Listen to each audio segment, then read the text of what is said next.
Gospodin s vama. Čitanje Svetog Evanđelja po Ivanu. Slava tebi, Gospodine. U ono vrijeme reče Isus mnoštvu: Ja sam kruh živi koji je s neba sišao.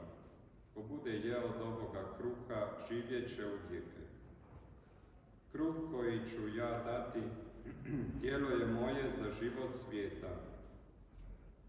Židovi se na to među sobom prepirahu.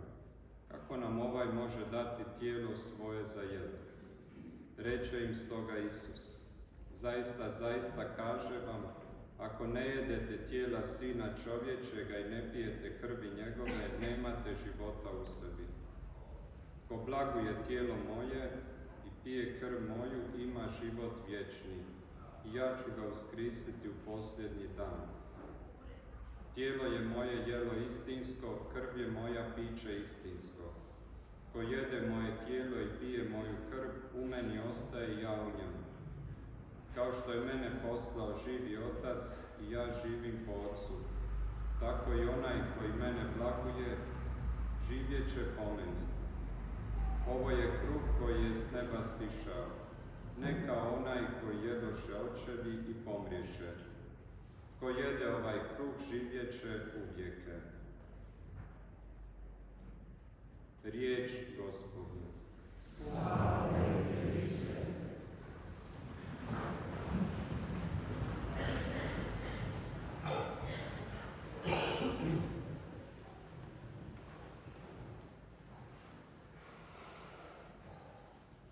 Čitanja ove nedjelje govore o mudrosti i Euharistiji. To dvoje zapravo ide skupa.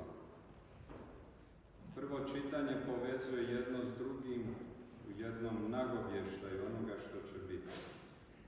Mesija, Sin Božji, će sebi sazidati kuću, crkvu, i utvrditi 7 sakramenata kao stupove te kuće,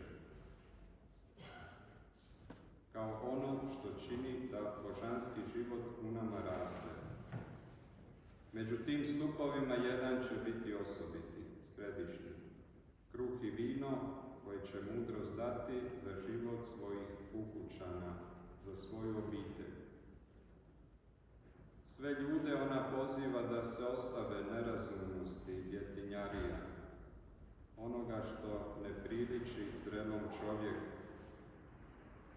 i da blaguju najbolji kruh i najbolje vino koje će ponuditi.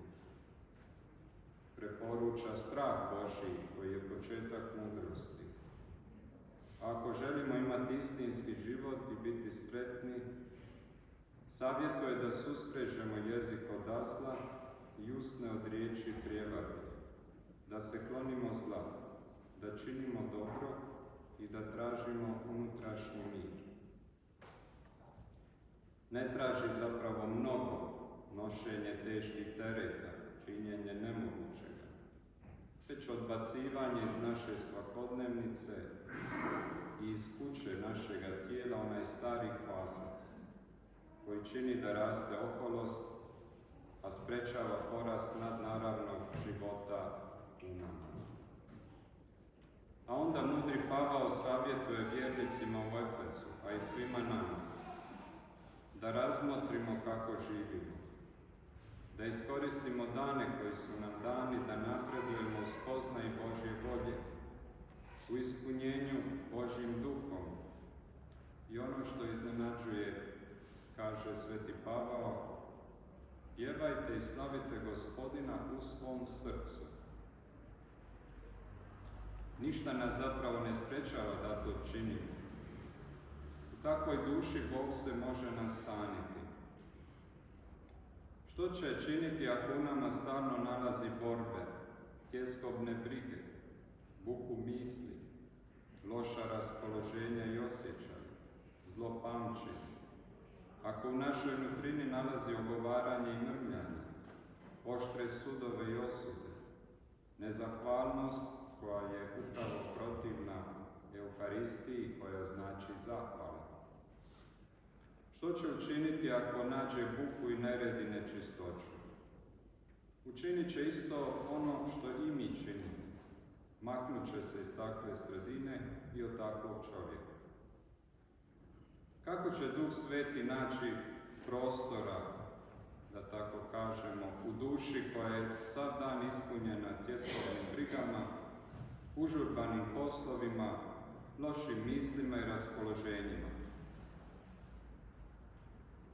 Dragi vjernici, pozvani smo da budemo mudri, a mudar, razborit čovjek pazi na svoj korak i zna da je najvažnije područje rada u njemu samom.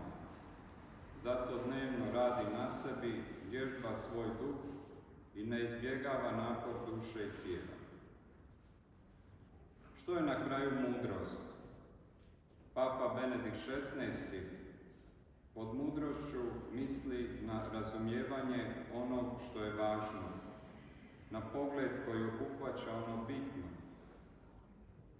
To nije nikako poznavanje mnogih pojedinosti, kaže, već vidjeti dalje od svih tih pojedinosti, vidjeti ono bitno u životu, kako biti osoba, kako graditi budućnost.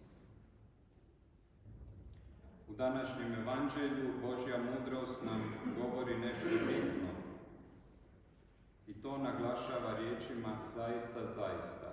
Kad Isus kaže zaista, zaista, onda to znači da nam želi poručiti nešto suštinsko.